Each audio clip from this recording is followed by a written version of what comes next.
सत साहिब सतगुरुदेव की जय। बंदी छोड़ कबीर साहिब जी की जय। बंदी छोड़ गरीबदास जी महाराज जी की जय। स्वामी राम देवानंद जी गुरु महाराज जी की जय हो।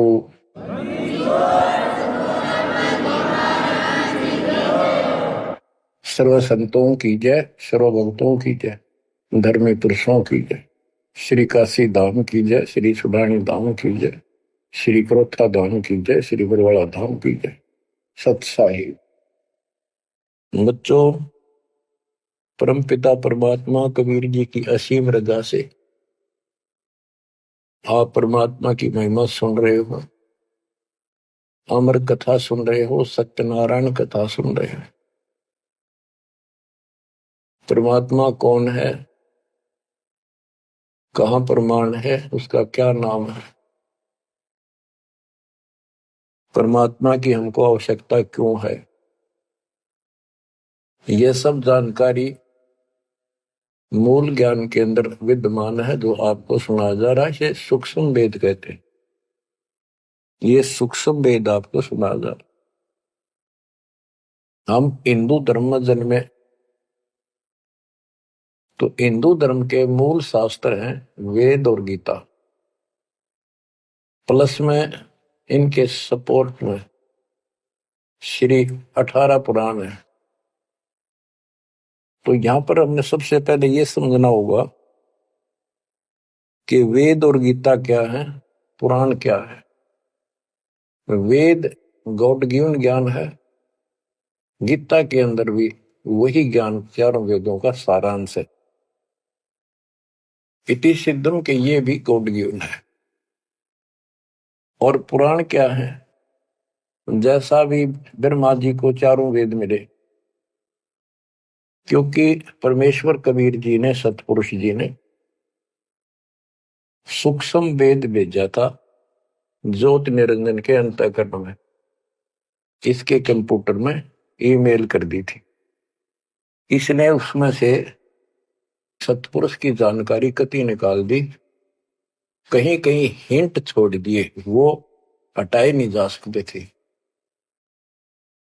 वो इसलिए छोड़ दिए कि ये भी गुप्त रहता है, इसने कसम खा रखी है मैं कभी किसी के समक्ष अपने यथार्थ रूप में नहीं आऊंगा। बच्चों, ये कथाएं दास आपको 1994 से सुनाने लगा था। वैसे तो 1994-95 से तो सरेआम सत्संग सुनाता था, उससे पहले 10-20 वक्ताओं बिठा करके भी चर्चा किया करता था। ये सारी कथा परमात्मा कबीर जी ने जो बता रखी थी, गरीबदास जी ने अमर ग्रंथों बता रखा था, वो सुनाया करता था। यही सृष्टि रचना कैसे हुई, इसने कैसे क्यों कसम खाई, दुर्गा को नीचे भेज दिया, आप गुप्त रहने लग गया, तो ये बात जचा नहीं करती 90% का है कि ये कोई बात है, दंत कथा है तो कहानी बना रखी है। भगवान ऐसे गुप्त क्यों रहेगा, भगवान ऐसे क्यों करेगा, ये भगवान है ही नहीं। भगवान तो श्रेयाम आते रहे आते हैं, ये भगवान ही नहीं है, ये परमात्मा ही नहीं है। परमात्मा गुप्त रहता है नहीं, हम उसको पहचान नहीं पा रहे, इसलिए समस्या यह आ गई। इसने अज्ञान इतना गहरा कर दिया कि हम भगवान को सामने देखकर भी उसको पहचान नहीं पा रहे। इतना ज्ञान भर दिया हमारे अंदर, उसकी डेफिनेशन बदल दी। अब जब सृष्टि रचना दास ने अपने शब्दों में लिखी तो प्रमाण दिए सारे, परमात्मा की वाणी को सरल करके लिखा सृष्टि रचना। तो गीता जाए 7 श्लोक 24 में और 25 में ये खुद कहता है गीता बोलने वाला कि मैं कभी किसी के समक्ष नहीं आता अपने रूप में, मनुष्य रूप में। मुझे ये श्री कृष्ण रूप में, व्यक्ति रूप में मान रहे, मैं कृष्ण नहीं हूं। मेरा ये अटल संविधान है, अनुत्तम सिद्धांत है कि मैं कभी किसी के समक्ष प्रत्यक्ष प्रकट नहीं होता है, अपनी योग माया से छुपा रहता हूं। जब ये प्रमाण उन भक्तों को दिखाए जो कभी हां भरे थे, कभी डांटे थे, ये कैसे हो सकता है, उनकी आंखें फटी की फटी रहेगी। तेरा गजब हो, 600 साल पहले लिखी वाणी, बोली वाणी आज सारी सत्य होगी। तो बात यहां उलझ गई थी। तो सबसे पहले आपने ये पहचान करनी होगी कि वेद क्या है और पुराण क्या है। पुराण सहयोगी शास्त्र है, वो उनमें कुछ ज्ञान इन ऋषियों का अपना अनुभव ज्यादातर है, कुछ ज्ञान वेद और गीता से संबंधित। जैसे रोच्य ऋषि की कथा एक अध्याय है, उसमें रुचि ऋषि एक साधक था, वेदों को ठीक सा समझा जैसा वो समझ सकता था, और उसमें लिखा था कि परमात्मा प्राप्ति के लिए एक मंत्र है, वो नथिंग एल्स, और कोई देव देव पूजा नहीं करनी, ना कोई दाम पूजने, और मनुष्य जीवन आत्म कल्याण के लिए प्राप्त होता है। वो ज्ञानी आत्मा था, उसने अपना जीवन वेदों अनुसार साधना में समर्पित कर दिया, ना कोई मकान बनाया, जंगल में रहने लग गया, फल फ्रूट खाकर अपना साधना करता। 40 साल की उम्र होगी। उसके चार पूर्वज पिता पितामह, पर पितामह और तीसरा दादा, ये चार दिखाई दिए, और वो चारों पितर बने हुए थे। गीता अध्याय 9 श्लोक 25 में स्पष्ट किया है, भूत पूजेंगे भूतों को प्राप्त होंगे, पितर पूजेंगे पितरों को प्राप्त होंगे, देवता पूजेंगे देवताओं को प्राप्त होंगे, मेरी भक्ति करेगा मुझे प्राप्त होगा। तो उन्होंने पितर पूजे थे, कर्मकांड किए थे, भूत पूजे थे, तो ये चारों भूत बन गए प्रेत। रुचि ऋषि के पूर्वज चारों ऋषि थे, ब्राह्मण थे, वेद पढ़ते थे और साधना वेद के विरुद्ध करते थे।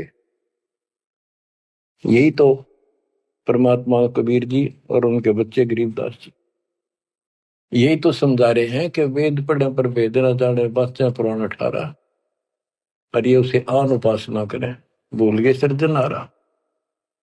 वो चारों के चारों गीता विरुद्ध, गीता मीन वेद, वेद के विरुद्ध साधना करके पितर बन गए। वो चारों पितर प्रेत दिखाई दिए। उन्होंने कहा कि हे बेटा ऋषि, हे बेटा रुचि, आपने विवाह क्यों नहीं कराया? हम चारों दुख पा रहे हैं, हम भूखे हैं, प्यासे हैं, कष्ट उठा रहे हैं, हम पितर बने हुए हैं, विवाह कराओ, हमारे पिंड भराओ, श्राद्ध निकालो, हमारी कर्म कांड करो ताकि हमें कुछ राहत मिले। रुचि ऋषि वेद के जानने वाले थे। उन्होंने कहा, हे पितामहो, वेद में तो कहा है कि ये कर्म कांड, पितर पूजा, आन उपासना, देव पूजा, ये मूर्खों की साधना है, अविद्या है, आप मुझे क्यों इसमें लगा रहे? वो चारों ऋषि कहते हैं ब्राह्मण के बेटा बिल्कुल सही है, वेद में कर्म कांड को अविद्या ही लिखा है, और बच्चे तुम जिस मार्ग पर लगा है ये मोक्ष मार्ग है, और देखो हम दुख पा रहे हैं, हमारा कर्म कांड कर हमारा छुटकारा करा। फिर बताते हैं पितर ये दे देंगे, पितर ये दे देते, पितर खाक दे देते, आप भूखे मरे। मार्कंडे पुराण से रोच्य ऋषि की उत्पत्ति कथा, ये अध्याय है, चैप्टर है। तो उन पितर आप तो नरक में पड़े ही थे, वो शास्त्र अनुसार शास्त्रों में वर्णित साधना कर रहा था, रुचि ऋषि को और फंसा लिया अपने जाल में। अब ये मोह भी एक काल का जाल है। मन में आई ते पिताजी दुख पारे, दादाजी दुख पारे, परदादा, तीसरा दादा। तो उसने कहा ठीक है पितर में हो, मैं 40 साल की उम्र होगी, कौन मेरा ब्याह करेगा? पितर बोले ये हो जाएगा, तू ऐसे तप कर ले। उसने तप करा, फिर ब्याह हुआ, फिर उनके पितर हो गए, पितर पूजा करी। आप भी पितर बना, रुचि ऋषि भी पितर बना, वो आप भी पितर बने रहे थे। तो बच्चों ये जो वेद ज्ञान है गॉड गिवन, और वैसे किसी ने कांट छांट कर छोड़ रखा, पर सहज इतना वो करा है। और पुराण जो है ये ऋषियों के अपने अनुभव हैं। तो वेद ज्ञान स्पष्ट हो गया। दोनों से स्पष्ट हो गया। रुचि ऋषि कहता है ये अविद्या है, वेद में बोला ऐसा नहीं करना, और पितर भी हाँ भरते क्योंकि उन्होंने वेद पढ़ रखे थे, पर क्रिया गलत करी। स्पष्ट हो गया, पुराण से स्पष्ट हो गया, ये पुराण में वेद ज्ञान है। इसके अतिरिक्त इस कथा में जो भी है सारी बकवास है, कति नरक में जाने का है। इसलिए जो वेद ज्ञान है वो हमने स्वीकार्य है और उसको समर्थन में ले भी रहे हैं। और गीता बोलती है 9वें अध्याय का 25वां श्लोक यही कह रहा है। लेकिन यहां तो गीता बोलने वाला कहता है कि मेरी भक्ति करता है तो मुझे प्राप्त होता है। 8वें अध्याय के 8, 9, 10 में कहता है कि 8वें अध्याय के जो 3 में बता परमेश्वर ब्रह्म, उसकी जो भक्ति करता है उसको प्राप्त होता है। इस प्रकार हमने इस अध्यात्म ज्ञान को निर्णायक तरीके से समझना है। अब ये साधना इन्होंने ठीक की नहीं, साधना ठीक ना करने से यह दुर्गति कराएगी। एक नहीं, तकरीबन ये सबका यही दशा है। परमात्मा ने कहा था मूल ज्ञान अभी बताना नहीं है, 33 अरब ज्ञान हम व्याख्या, मूल ज्ञान हम गुप्त ही रखा। यानी 33 अरब हमने ज्ञान बोल दिया, वाणी बोल दी। इस मूल ज्ञान को अभी तक छुपा के रखा था, और बच्चों ही कति रोशनी कर दी परमात्मा ने। अब प्रसंग चल रहा है कि परमात्मा की पहचान नहीं हुई, और पहचान ना होने से हम सामने भगवान को देखकर भी स्वीकार नहीं कर पाए। अब ये अमर कथा चल रही है, ये सुनाता हूं संत गरीबदास जी के अमर ग्रंथ से, तथा कबीर सागर का सहयोग साथ में लिया जाएगा। सतयुग में सत सुकृत के टेरा, त्रेता नाम मुनींद्र मेरा, द्वापर में करुणा में कहाया, कलयुग नाम कबीर धराया। गरीब अनंत कोट ब्रह्मंड में बंदी छोड़ कहाए, सो तो एक कबीर है जननी जने नमाए। गरीब काशीपुरी कष्ट किया, उतरे अदर आधार, मोमिन को मुजरा हुआ जंगल में दीदार।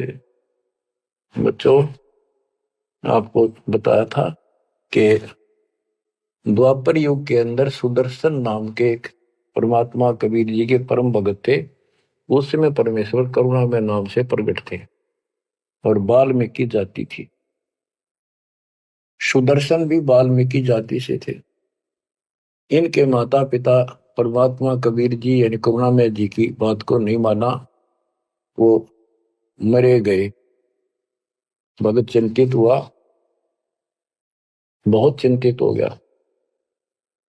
तब कबीर साहब जानी जान तो थे ही, फिर उसके मुंह तक को आना चाहे थे कि बेटा क्या बात होगी, मौत तो होया करे पर दोहरे थे, इस समय शरीर छोड़ ही देना चाहिए, चिंता ना कर। सभी ने जाना है। फिर उसने बताया प्रभु ये परमेश्वर, मरण की चिंता को ना, इनके कष्ट की चिंता है, इन आपकी शरण नहीं ली, असंग जन्म दुख पाओगे। बड़े अच्छे थे, दास को ठाई ठाई फिरा करते थे, कंधे बताते थे, लाद करते थे। वो बात याद आवा है, अब इनका क्या होगा। मैं इनका कोई उपकार नहीं कर पाया, मेरे पास भगवान मेरे साथ थे, मैं समझा नहीं पाया मुझसे क्या अपराध हुआ। यानी वो कमजोरी तो थी है उसमें। परमात्मा बोले बेटा चिंता ना कर, तेरे माता पिता ने मैं संभालूंगा और कष्ट नहीं पाने दूंगा, इनको मोक्ष भी दूंगा, आप विश्वास रखें। बस इतने कहे बात से सुदर्शन जी को तो 100% विश्वास था। कति शांत हो गए, दंडोत प्रणाम किया, सौ शुक्र बनाए, निश्चिंत हुआ। यह है संकट मोचन कष्टन मंगल करण कबीर। पल में के कर देख, सेकंड में दुख दूर कर दिया, पर वो निभाया भी उसको। तो बच्चों अपने उस वचन के आधार पर परमात्मा उस सुदर्शन जी के माता पिता से मिले। उनका पहला जन्म हुआ, मनुष्य का ब्राह्मण थे। 6-7 साल की उम्र के बच्चे रूप में मिले, 2 साल उनके साथ रहे। उनको समझाने की चेष्टा की, पर उल्टे बोले। एक दिन थप्पड़ मार दिया, परमात्मा अंतर ध्यान हो गए, बहुत रोए, तड़पते रह गए, हे भगवान थे, हे मालिक कित गए, सारा जीवन तड़प कर खोया। वो कर्म बनाए, याद बनी, वाले की चाह बनी, यो भी एक स्मरण हो गया उनका।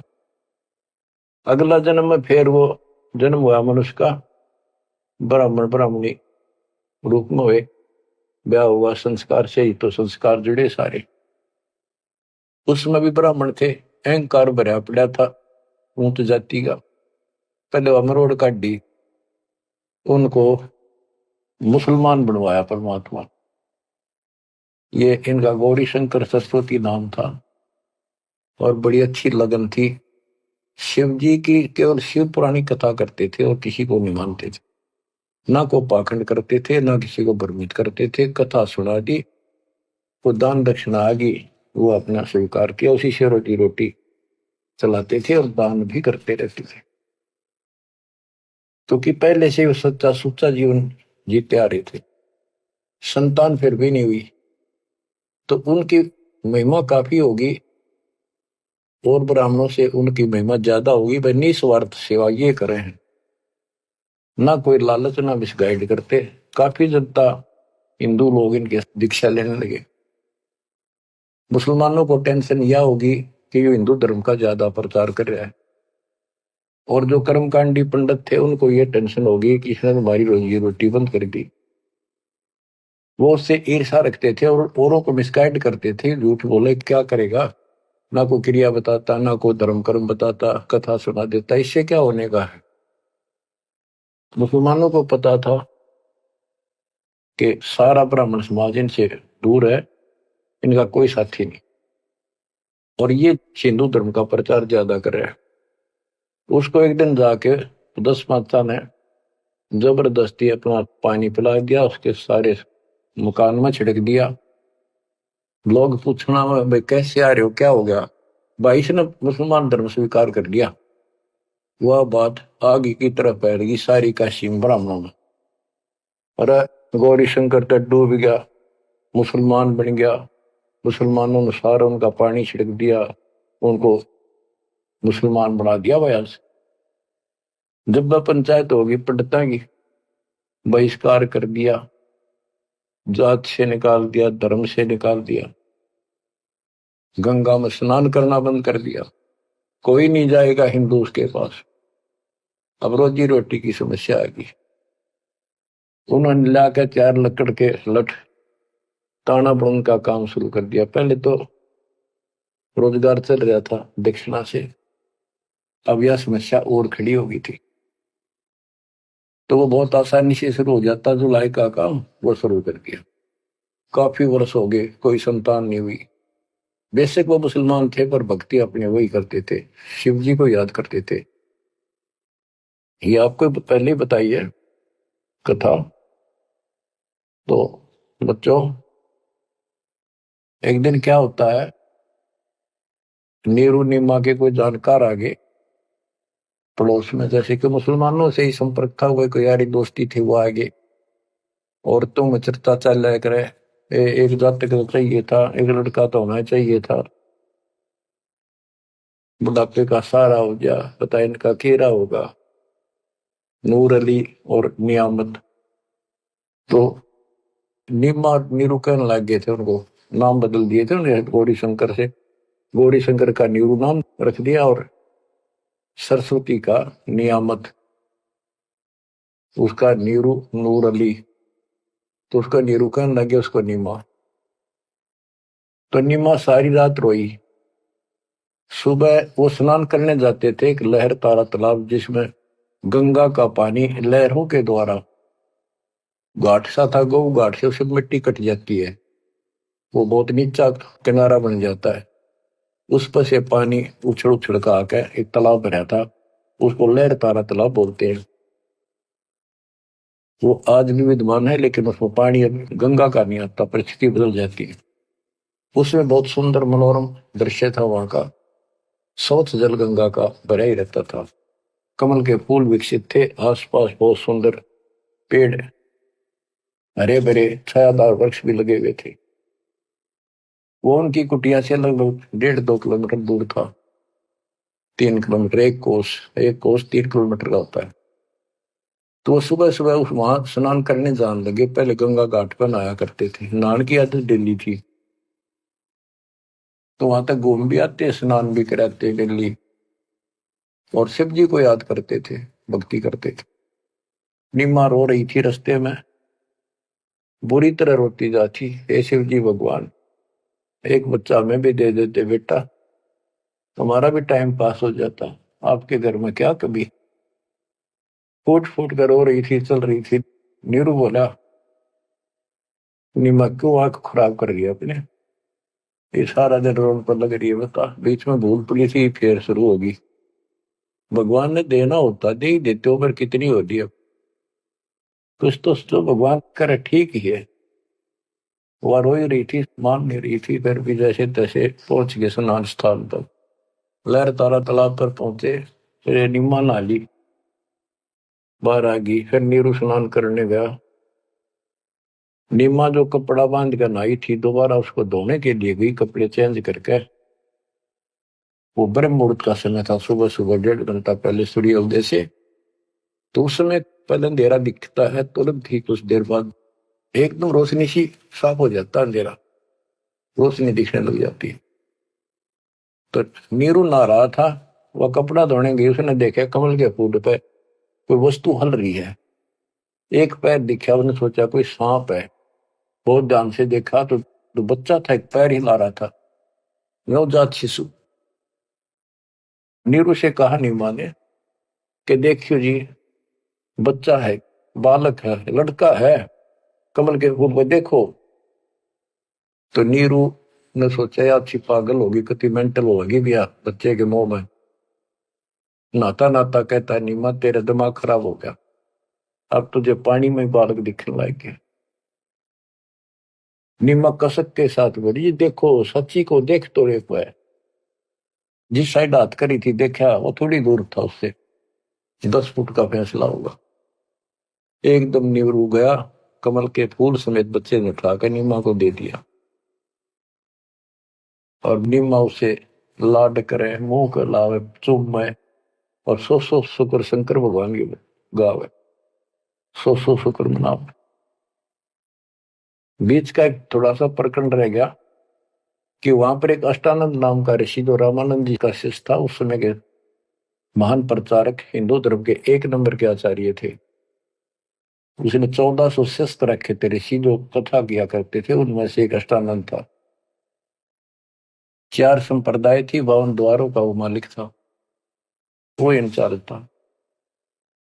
तो वो दिल्ली वहां स्नान करने जाता था, वो दूसरी साइड में नहाता था, ये दूसरी साइड में नहाते थे, सरोवर बड़ा था।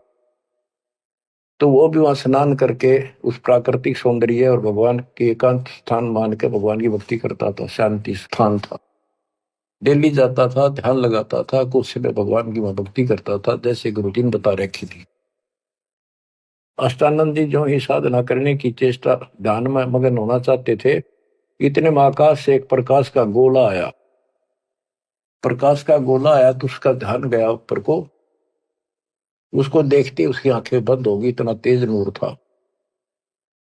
जब आंखें बंद हुई तो उसमें देखा कि एक बालक का रूप दिखा, बगैर प्रकाश का। जैसे हम सूर्य की ओर देखते हैं तो देख नहीं सकते, फिर आंखें बंद करते हैं तो अंदर प्रकाश रहित आकार दिखाई देता, सूर्य का गोलाकार। तो अष्टानंद को बड़ा आश्चर्य हुआ कि बालक प्रकाश दिखा, फिर बालक दिखा। फिर जब आंखें ठीक सी हुई, देखा तो प्रकाश एक कोने में जाके सिमट गया दूसरी साइड, जिस साइड में नीरू नीमा स्नान करने जाया करते थे। उससे पहले जब प्रकाश लहर तारा तालाब पर उतरा, सारा सरोवर जगमगा गया, इतनी रोशनी होगी। लोकति पत्ता पत्ता दिखा कमल के फूल होगा। और जब उसमें सिमट गया, वो दूर था, उसने जो नहीं देखा क्या हो गया, कित गया। उसने अपने गुरुजी के पास उठ के आ गया, साधना नहीं करी, रामानंद जी के पास आए, उनसे पूछा, हे गुरुदेव, आज मुझे ऐसा अद्भुत दृश्य दिखाई दिया, ये मेरी भक्ति की उपलब्धि है या कोई भ्रम है मेरा? ऐसे ऐसे का आकाश से प्रकाश का गोला आया, मेरी आंखें उसके नूर को सहन नहीं कर सकी, मेरी आंखें बंद हो गई। बंद होने के बाद देखूं तो एक बच्चे का, बालक का रूप है, लड़के का। फिर कुछ नहीं दिखा, वो कोने में जाकर लहर तारा तालाब में समाप्त हो गया, अंतर ध्यान हो गया, नूर ही नहीं था। रामानंद जी को जैसी समझ थी, जैसा उन्हें अज्ञान सुन रखा था, अज्ञान सुन के ज्ञान में अंधे की बां गई, अंधे ने मारे कौन बतासी। अब जैसे ये ज्ञान सुन रहे थे वैसे चेलों को बताया करते थे, और बता दिया कि बेटा ऊपर से जब अवतार गण आते हैं ना, भगवान अवतार लेता है, ऐसी लीला करता है, किसी माँ के यहाँ जन्म लेगा और फिर लीला करेगा जिस उद्देश्य को लेकर आते हो। ना कोई भ्रम है, ना ही तेरी भक्ति की उपलब्धि है, ये ऐसा होता है। तो इनको यही पता था कि रामकृष्ण अवतार आए, माँ का जन्म लेते हैं इनके भगवान। और गरीबदास जी कहते हैं, गरीब अनंत कोट ब्रह्मंड में बंदी छोड़ कहाँ आए, सो तो एक कबीर है जननी जने नमाए। तो रामानंद दृष्टानंद की दो बात फैसला। अब नीरू नहा था, नीमा उस भगवान से लाड कर रही थी, सो शुक्र अपने भगवान शंकर के बना रही थी। जगत का पेखड़ा पेखा, धनी का नाम ना लेखा। बच्चों इसने कोई लेना देना नहीं था इस बात से, भाई मेरा नाम ले विष्णु का, ले शंकर को, किसी को क्रेडिट दे, पर इनकी आस्था बनी रहा भगवान में। ये चाहूं थे दाता आज तक। नरसिंह रूप लेकर ना कुछ मारा हिरण्यकशिपु, विष्णु को क्रेडिट कोई बात नहीं, चलन दो, बतेरे दिन चल गई इनकी, अब सारा क्लियर हो जाएगा। मूसड़ को 3-4 साल का बाल के उठा नहीं सकता, ये तो कभी बच्चे थे उस दाता के। फिर भी अब बच्चों देखो, वो मालिक अपना बाप है, माँ भी वही है और पिता भी वही है। वो दोनों तरफ से दुखी है हमारे लिए, उसमें इतना मोह है। माँ का मोह बालक में घना, पिता का मोह माँ का उससे बहुत घना। और भगवान का उन दोनों वाला, माँ भी है वो हमारी, पिता भी। इसलिए तो दुखी हो रहा है ना, क्या जरूरत थी उस पानी में वो आकर प्रगट होने की से, भूतावास के अंदर जंगल में अपनों के लिए मरता। अब बच्चों परमात्मा ने अपनी महिमा नहीं बनानी थी, उसने तो आस्था रख रही थी भगवान में, इनकी आस्था बनी रही। बच्चों अब हमें ज्ञान हो गया कि वो भगवान है जिसको नीमा सीने का लगाए खड़ी थी, लाड कर रही थी, प्यार कर रही थी। उस समय उसके शरीर की स्थिति कैसी होगी। गीता अध्याय 18 श्लोक 62 में कहा है कि उस परमेश्वर की शरण में जा तू, उसकी कृपा से तू परम शांति को और सनातन परम धाम को प्राप्त होगा। वो सुख सागर है और वो असंग ब्रह्मांड का स्वामी। अरे गोदी में कितनी पुण्यात्मा है वो बच्चों, एक हिसाब लगाओ। उस मालिक का नाम लेने से कितनी खुशी होती है, शरीर में अलग से एक लहर दौड़ती है। और वो बहन उसको सीने से लगा रही, मुंह चूमा, लाड करे, कितना मोह हो गया। सो सको रे शंकर भगवान, हे भोलेनाथ बड़ी दया करी। इतने में नीरू स्नान करके आ जाता है। उसको लोक लाज के हिसाब से उसने विचार किया अपने मन में, और वो नीमा के सामने व्यक्त किया कि नीमा, हम इस बच्चे को लेकर घर नहीं चलेंगे, क्योंकि समाज के लोग ये कहेंगे ये किसी का चुरा लाए, ये कहेंगे इसके माता पिता, बताओ वहां छोड़ कर आवांगे। हम बतावा कितने, हम कहेंगे कमल के फूल पे, वो मानने नहीं। यह सारी बात उल्टी हो जाएगी। अब तक पहले तो मुसलमान बने, अब इनसे भी निकाल दिया जाएंगे, हमें काशी से निकाल देगा राजा कि तुम बच्चे चुराते करते हो। नीमा बोली, जी कुछ भी कहो, मैं इस बच्चे बिना जी नहीं सकती। पता नहीं इसने कैसे मोहित कर लिया मेरे को। मैं प्राण छोड़ सकती हूँ, मैं देश निकाला ले लूंगी, देश काम छोड़ दूंगी पर बालक नहीं छोड़। निम्मा का अटल फैसला सुन के नीरू को जिंदगी में पहली बार दुख हुआ कि अकती जिद्दी होगी, मैं इसकी सारी मानता हूँ या एक भी नहीं मानती मेरी, और कितना दुख हो जाएगा कि तो जावांगे मेरे दोस्त 60 साल की उम्र होगी, कहाँ टूक मांग कर खावांगे, क्या करेंगे, 100 4 ला इसने। अंत में दुखी होते रोते हुए कहा मैं तेरे मारूंगा थप्पड़, ऐसा तो मानती नहीं, पटक इसने नीचे। आज तक मैंने तेरे तेरे हाथ भी नहीं गिरा था क्योंकि हमारा संतान नहीं थी, मैं चाहता था इसको कष्ट ना हो, पर तू जमा जद्दी होगी। जब उसने हाथ करना चाहा तो परमात्मा बोले गोदी में कि निम्मा नीरू मोमिन, तुम्हें कुछ नहीं होगा, मैं तुम्हारे कल्याण के लिए आया हूं और मुझे घर ले चलो, कुछ नहीं होगा, कोई कुछ नहीं कहेगा। अब नीरू ये बात नहीं समझ पाया था कि कुछ ना होगा, पर होगा जरूर। उसने सोची वो तो होगा सो होगा, ये मनमान इसमें कोई भूत प्रेत पितर कोई जिंद बोल रहा है, यू तो नाले मार देगा। वो डर गया, उठा कर अपनी चदरी आगा आगा हो लिया।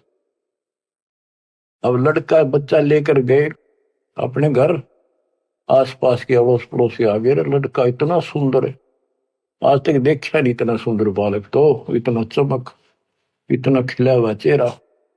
लोग इकट्ठे हो गए, काशी की औरतें न गीत गाती हमें। वो तो भूल भाल के कितने लहर किसका था, तो उन्होंने बता ही दिया ऐसे ऐसे था, बाकी कोई नहीं पूछा था कि इतना सुंदर बालक, मालिक की कृपा करा के बुद्धि बदल दे। सबका लगाव हो गया नीमा की तरफ, ये तो भगवान आ गए थारी गोदी में। ये तो कोई कह विष्णु जी, कोई कह शंकर भगवान आ गया, कोई कह वरुण देवता भगवान दिखाई दिए, इंद्र देवता, कोई धन का देवता कुबेर बतावे, अपने अपने गुण गावे, अपने अपने हिसाब से परमात्मा को उसकी महिमा बतावे, उसका मूल्यांकन कर रहे थे। और नीमा ने कहा इसका नजर लगाओगे मेरे बच्चे को, तुम ऐसे ना बोलो कि बालक ना देखे तुमने, पागल हो गए तुम सारे, आओ हट तोड़ के तो औरतें कहती हैं नीमा बालक तो देखे पर इसे ना देखे। बच्चों उस परमात्मा के प्यार में जो बात बंद हो जाती है दास की, जिसको हम खोज रहे वो हमारे साथ रहते, हम इतने निर्भाग इतने कर्महीन उसको आज तक नहीं पहचान पाए। ये हमारा बाप है, ये हमारा भगवान, जिसके लिए हम भटक रहे। मैं रोवे तो सृष्टि को, सृष्टि रोवे मोहे, गरीबदास इसी वियोग को समझ नहीं सकता को। बच्चों ईब समझ में होगा ये अब समझेगा हमारे बीच का जो फैसला था, बीच में जो दीवार थी अब कति टूट जाएगी, साफ हो जाता। बच्चों हम तो दुखी हैं ही अपने कर्मा कारण, पर उसको और घना तंग कर रखा हमने। अब वो हमारा अपना उसको पता है कि यदि मैंने इनका साथ कति छोड़ दिया तो खा जाएगा काले, इसको सारी कदे नहीं छोड़ रहे, तो ये धीरे धीरे हमारे को किसी न किसी कारण बनाकर इस परिस्थिति में लाया हाथ। अब यू खोल दिए रास्ते सारे, अज्ञान हटा दिया पूर्ण रूप से, अब साफ दिखाई दे है Kabir is God, Kabir is God. गरीब अनंत कोटि ब्रह्मंड का एक रति नहीं वार, सतगुरु पुरुष कबीर हैं ये कुल के सिरजनहार। गरीब सब पदवी के मूल हैं, सकल सिद्धि है तीर, दास गरीब सतपुरुष बजो, अविगत कला कबीर। तो वो कबीर कौन, वो भी समझ कर दिया, जो सारी सृष्टि का मालिक है और जिसके पास सब सिद्धियां असंग सिद्धियां उसके पास है। गरीब अम सुल्तानी नानक तारे दादू को उपदेश दिया, जाति जुलाहा भेद न पाया, काशी महे कबीर हुआ। जाति जुला सारा स्पष्ट कर दिया, कति खोल के दर दिया। और आज बच्चों 300 साल पहले ये अमर वाणी बोली थी, आज ये स्पष्ट हो गया आपके सामने गीता और वेद पुराणों से। वेद मेरा भेद है मैं ना वेदन के माई, जौन वेद से मैं मिलूं वो वेद जानते नहीं। सूक्ष्म वेद के अंदर परमात्मा की महिमा लिखी है। ऋग यजु है श्याम अथर्व, ये चारों वेद चित भंगी रे, सूक्ष्म वेद बाचे साहिब का, सोहन सा सतसंगी रे। आज इस सूक्ष्म वेद से हमें पता चला सत्य का। अब हम सत्य के साथी हो गए, सत्संगी हो गए, हम कबीर साहब के फॉलोअर बन गए। वो सच्चे परमात्मा परम अक्षर ब्रह्म के हम शरण आगे, वो शरण हमें प्राप्त होगी। अब ये अमर वाणी भी सुनाऊंगा आपको, क्योंकि इन वाणियों का और अलग से चोट लग गया छाती में, आत्मा पे, क्योंकि ये तो सौसिद्ध वाणी है। ये तो मंत्र का काम करते हैं। जैसे गारडू मंत्र बोला करते, उसने एक मंत्र 5-4 लाइन होती, 2-3, उन्हें सिद्ध कर लिया करके 1000 लाख बार जाप करके विष उतारा करके गारडू। तो वो उस पर भी असर करता था जो अचेत हुआ होता था। सांप लगने से मूर्छित हो जाता था जो व्यक्ति जहर के कारण, तो वो मंत्र बोलते रहने से ना वो सुने था, ना समझा था, ना अर्थ का पता था।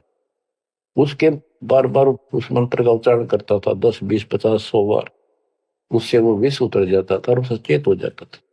तो बच्चों, हमारी आत्मा पर पाप कर्मों का और अज्ञान का ये विष काफी दिन से चढ़ा हुआ, हम कभी अचेत पड़े।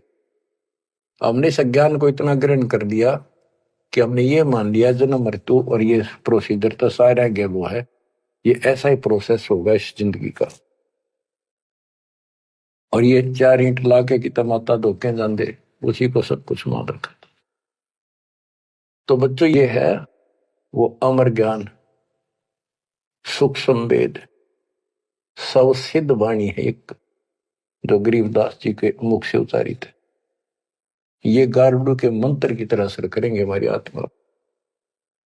जैसे उस गारुड़ के मंत्र को कोई और पढ़ कर सुनावे, उससे असर ना हो, वो तो उसी के मुख से काम करेगा, क्योंकि उसमें वो सिद्धि हो रही है। तो संत गरीबदास जी के मुख से उच्चरित वाणी फिर उसका दास अधिकारी है, और दास के मुख से आप सुनोगे वो आपकी आत्मा पर उतना असर करेगी। यानी इससे और अलग से कसक और ताकत आओगी आत्मा में, केवल वाणी के सुनने मात्र से। ज्ञान तो यू है ही, ज्ञान तो मौखिक सुनाई दिया, अब इसको पढ़कर सुनाऊंगा और अच्छी कसक बनेगी, आत्मा तड़फ उठेगी उस मालिक के लिए। गरीब काशीपुरी कष्ट किया, उतरे अदर अदार, मोमिन को मुजरा हुआ जंगल में दीदार। ग्रीव कोटि किरण शशि भान सुधा, आसन अदर विमान, पर सतपूर्ण ब्रह्म को शीतल पिंड हरु प्राण। होय होय। ये जंगल में काशी के अंदर सरोवर पर मोमिन नीरू को मुद्रा हुआ। ग्रीव काशीपुरी कष्ट किया, उतरे अदर अदार, मोमिन नीरू को मुजरा हुआ जंगल में दीदार। मोमिन मुसलमान को कहते हैं, नीरू को मुजरा हुआ परमात्मा के दर्शन में। कैसी सतीथि थी मालिक के उस बालक के, कितना तेज था, कितना नूर था। ग्रीव कोटि किरण शशि भान सुधा, आसन अधर विमान, पर सतपूर्ण ब्रह्म को शीतल पेनरु प्राण। कोटि किरण, करोड़ सूर्य, करोड़ चंद्रमा की मिली जुली जो किरण है, पूरा प्रकाश नहीं, उनकी किरणों जितना प्रकाश था, ज्यादा नहीं। एक तो सूर्यों जितना प्रकाश हो नहीं, किरण, किरण का प्रकाश सिंपल, यानी तेज बहुत था। और परसत पूर्ण ब्रह्म को शीतल पिंड प्राण, उस पूर्ण ब्रह्म को जब नीमा ने सीने से लगाया, आत्मा ठंडी होगी, कति ने इतना प्रेम जाग गया। ग्रीव गोद लिया मुख चूम कर, हेम रूप जलकंत, जगर मगर काया करे, दम कह पद्म अनंत। ग्रीव गोद लिया मुख चूम कर, हिम रूप जलकंत, जैसे बर्फ जैसी सफेदी चेहरे पर थी, बर्फ जैसे हिम, स्नो वाइट यानी बर्फ जैसा सफेद चेहरा, और जगर मगर काया करे जगमग, जैसे दमक पद्मानंद। ग्रीव काशी उमटी गुल भया, मोमिन नीरू का घर घेर, कोई कह ब्रह्मा विष्णु है, कोई कह इंद्र कुबेर। ग्रीव कोई कह वरुण धर्मराय है, कोई कोई कहते ईश, 16 कला सुबान गति, कोई कहे जगदीश। ग्रीव भक्ति मुक्ति ले उतरे, मिटन तीनों ताप, मोमिन कह डेरा लिया, कहे कबीरा बाप। क्या कहते हैं? भक्ति और मुक्ति का सच्चा मार्ग लेकर मालिक प्रकट हुए, उतरे, ऊपर से चलकर आए गति करके, जैसे वेद प्रमाण करते कि परमात्मा ऊपर के लोक में रहता है, वहां से गति करके नीचे आता, अच्छी आत्माओं को मिलता है, उनको भक्ति की सच्ची राह बताता है।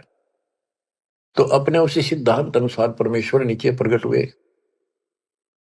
गरीब भक्ति मुक्ति ले उतरे, मिटन तीनों ताप, मोमिन के डेरा लिया, कहे कबीरा बाप।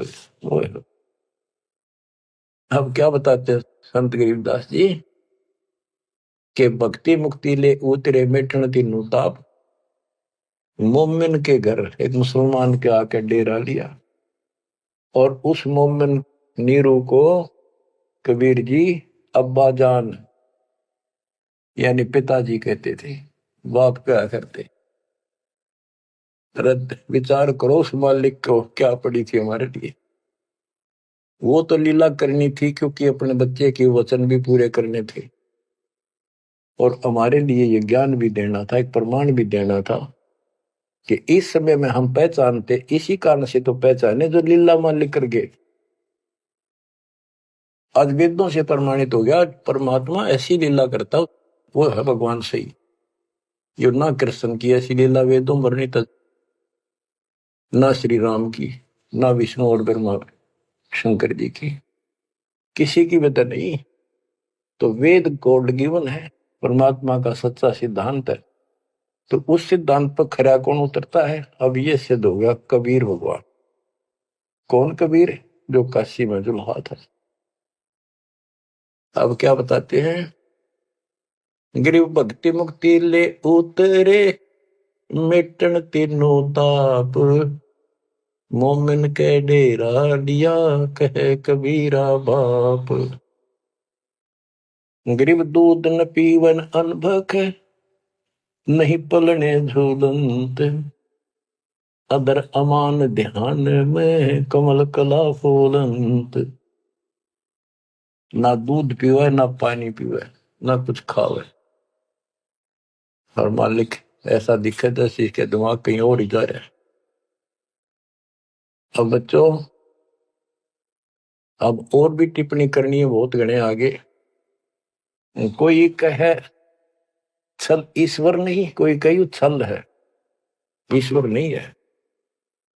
गरीब कोई कहे छल ईश्वर नहीं, कोई के नर कहलाए, कोई कहे गण ईश का, जो जो नीमा मातर साए।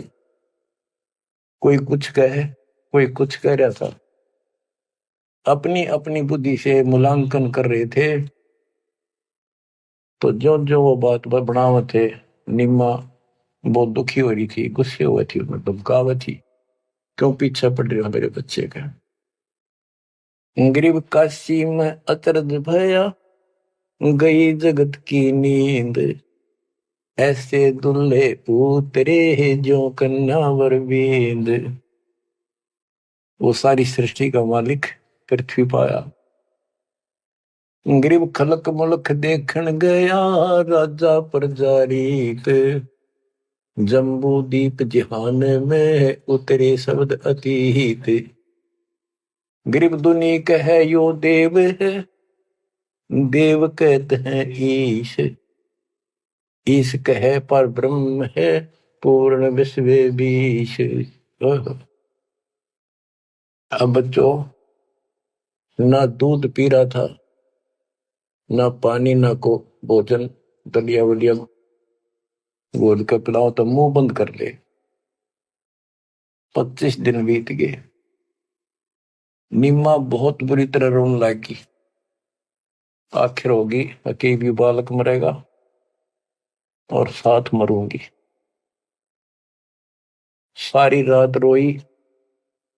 नीरू ने बहुत समझाई, कोई बात नहीं, भगवान ने दिया है तो लेगा तो क्या करा, इतना क्यों दुख पा रही। परवाह नहीं मानी, कह इसके गेल मरूंगी, अब मैं जीऊंगी नहीं, मैं इस बच्चे बिना जिंदा नहीं रह सकती। नीरू ने अपने मुसलमानों से सारा पूछताछ लिया था, किसी के जंतर मंतर लग गया नहीं। आखिर में उन्होंने सोचा रामानंद जी के पास जाता हूँ, वो बहुत चर्चित हैं, विद्वान है, ब्राह्मण है, कुछ बताओगे जंतर मंतर। उसके पास गया, उसने सारा बताया कि ऐसे ऐसे हमें जंगल में एक लहर तारा तालाब में कमल के फूल पे एक बालक मिला 20-25 दिन पहले। हे ब्राह्मण जी, वो बालक कुछ खाता पीता नहीं, कुछ दया करो, कोई बताओ, विधि बताओ तो जो हम करें, हमारा बच्चा जीवित रहे, कुछ खावे पीवे। रामानंद जी से भी मालिक ने बुलवाया। रामानंद जी बोले, तुम्हारा बच्चा कोई सच्चा सुच्चा ब्राह्मण पैदा हुआ है, और ये कोई कुंवारी गाय दूध लाओ, कुंवारी बच्चिया ले आओ, बच्चिया जिसके साथ पैर ना लग गया हो, और वो अपने आप दूध देगी, उस बच्चे के पास खड़ी कर दियो। नीरू ने सोचा बकवाद करे है या कोई बात करे, मैं मुसलमान हूं बन गया, इसलिए इसने मेरे को ठीक से जवाब दिया नहीं। तो इस प्रकार वो मन मार के वापस आ रहा था, और उधर से उसने निम्मा का रुदन दिखाई देता, रोए थी। उधर से उसकी पुकार सुनकर परमात्मा की कृपा से, क्योंकि वो शिव जी को याद कर रो रही थी, हे भगवान शिव जी, आपने ऐसा अनमोल बालक दिया, हे परमात्मा इसका अच्छा ना देते, अब ये मरेगा साथ मैं मरूंगी। ऐसा विलाप कर रही थी तो भगवान ने, कबीर साहब ने प्रेरित किया, शिव जी ऊपर से शिव लोक से एक ब्राह्मण रूप बना के वहां आ गया और पूछा, माई क्यों रो रही। एक साधु रूप बना के आ गया। तो माई रोती रोती बोली कि हे ऋषि जी, हे ब्राह्मण के साधु, मेरा दुख बहुत लंबा चौड़ा है, मेरी ना सुनोगा था आप भी रोगे। नो कह फिर रोने लगी, बुरी तरह रोती रही रोती रही। भगवान शिव जी बोले, माई ऐसे कहते हैं, अपना दुख दूसरे के साथ जाकर देना तो हल्का हो जाया करे, बता दो कुछ तो, मैं भी कुछ जानू हूं, बता दूंगा। तो उसने बताया कि ऐसे ऐसे में भगवान शिव जी ने हमारे को बच्चा दिया, कमल के फूल पर पाया, आज यू ना खाता पीता 25वां दिन हो गया और मरेगा। शिव जी बोले, माई मुझे ला, देखा तेरा बेटा कहाँ है। वो लाई उठा के साधु के चरणों में रखना चाह, वो परमात्मा वहां से उठे और साधु के सिर के बराबर हवा में लटक गए। हवा में ऐसे ऐसे लेटे लेटे जैसे बच्चा लेटा होता है, ऐसा कैसा। तो नीमा को अचरज हुआ कि सचमुच ये महात्मा गजब का है, इसने बच्चे पर चमत्कार करके हवा में उड़ा दिया। तो परमात्मा बोले शिव जी इनको कहो एक कुंवारी बच्चिया दे आओ, कुंवारी गाय बच्चिया, और उसके ऊपर अपना हाथ रख दिए, एक कोरा बर्तन मंगा लिए, ताजा कति कुमार से ताजा लाना, वो उसके नीचे रख दियो, ये उसको भर का अपना बंद हो जाएगा। इतने में नीरू आ गया। नीरू भी ये बात सुन रहा था, खड़ा खड़ा आके खड़ा हो गया था, बात हो रही थी। तो शंकर भगवान जी साधु रूप में कह रहा है नीमा को कि तेरा पति कहाँ है? अब जी अभी आ जाता है, बाहर गया है। नीरू आ गया, आकाश जी बोलो कि एक कुंवारी गाय ला, तेरा बेटा वो कुंवारी गाय का दूध पिएगा। अब रामानंद जी की बात तो उसका यकीन नहीं हुआ था, पर यह महात्मा भी यही कह रहा है। फिर पक्का विश्वास हो गया। वो बच्चिया लाया, साथ में एक छोटा सा बर्तन ले आया मिट्टी का, गाय के नीचे पात्र रख दिया, शिव जी के ऊपर हाथ रख दिया, मोटे मोटे सतन हो गए, अपने आप दूध चल पड़ा, वो पत्थर भर का दूध बंद हो गया। तो मालिक ने वो दूध पिया। उसके बाद वो गाय डेली दूध देने लगी। बच्चों ये दूध सतलोक था, उस दाता का आहार। ये लीला दिखानी थी दाता ने, 7 बार चर्चा करी और शिव जी को भी बहुत कुछ कहा कबीर सागर में, और विस्तार से प्रमाण है। बच्चों आप सुन रहे हो सत्यनारायण कथा। ग्रीव शिव उतरे शिव पूरी से, अवगत बदन विनोद, मैं के कमल खुशी बहे, लिया ईस को गोद।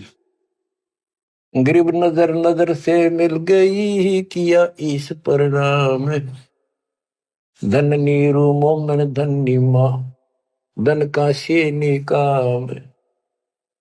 ग्रीब 7 बार चर्चा करी, बोले बालक बहन, शिव को कर मस्तक धैर्या, ला मोमन एक धैन। ग्रीब अनब्यावर को दूहत है, दूध दिया तत्काल, पीवे बालक ब्रह्म गति, ता शिव भय दयाल। बच्चों कबीर सागर के अंदर ज्ञान सागर एक अध्याय है, उसके प्रश्न नंबर 74 पर इस प्रकार वर्णन है। सुत काशी को ले चले, लोग देखन तात आए, अन पानी बख्शे नहीं, जुल्हा शोक जनाए। तब जुल्हा मन कीन तिवाना, रामानंद सो कहा उत्पाना। मैं सुत पायो बढ़ा गुणवंता, और कारण कौन बखे नहीं संता। रामानंद ध्यान तब दारा, दुल्ला से तब वचन उचारे। पूर्व जन्म ते ब्राह्मण जाति, हरि की सेवा की निबली बाती। कुछ सेवा तुम हरि की चूका, ताते भयो दुल्हा का रूपा। प्रीति पर भूखे तो मान लीना, ताते दान में सुत तो है दीना। रामानंद जी बताते हैं जब रामानंद जी को जाके कहा नीरू ने कि महात्मा जी ऐसे ऐसे मुझे लड़का मिला जंगल में, और वो खाता पीता कुछ नहीं, कारण बताओ। तो रामानंद बोले पहले तुम ब्राह्मण जाति में थे, भक्ति बहुत करते थे, लेकिन भगवान की कोई भक्ति में कोई गलती बन गई, जिस कारण से तुम दुल्हे के रूप में जन्मे हो, और परमात्मा ने तेरी फिर भी पुकार सुन ली, इसलिए जंगल में तेरे को पुत्र दे दिया। नीरू ने कहा कि हे प्रभु 10 कीनो तस पायो, आरत हो तो दर्शन आयो, सो कही उपाय गुसाई, बालक अक्षुदावंत हुसकाई। कि मन दिशा करी उसी बरली, मेरे भी तक कर्म फूट के, मैं जैसा भी हूं ठीक हूं, आरत संकट में तेरे पास आया, कुछ दया करो जिसते बालक कुछ खा ले। रामानंद युक्ति उचारा, तब सुत कोई ज्ञानी अवतारा। बच्चिया जाही बैल नहीं लागा, सो लाई ठाड़ क्रोते जागा। एक बच्चिया लाओ जिसका बैल न लग गया वो, और ऐसा ही किया गया। तो उन्होंने दूध पिया, बच्चिया लाएगी, वो आपने छोड़ दिया। तो बच्चों सब तरह से प्रमाण दिया जाएगा। अब नंबर आता है, ये तो सुख संवेद कबीर वाणी, गरीबदास जी की वाणी। ऋग्वेद मंत्र नंबर 9, सूक्त नंबर 1, मंत्र नंबर 9 में क्या लिखा है उस परम पिता के बारे में।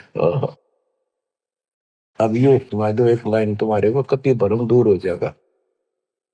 मूल पाठ में ऐसे लिखा संस्कृत में, अभि इमं अधन्य उत्सलंती धेन्व शिशुम सोमम इंद्राय पातवे।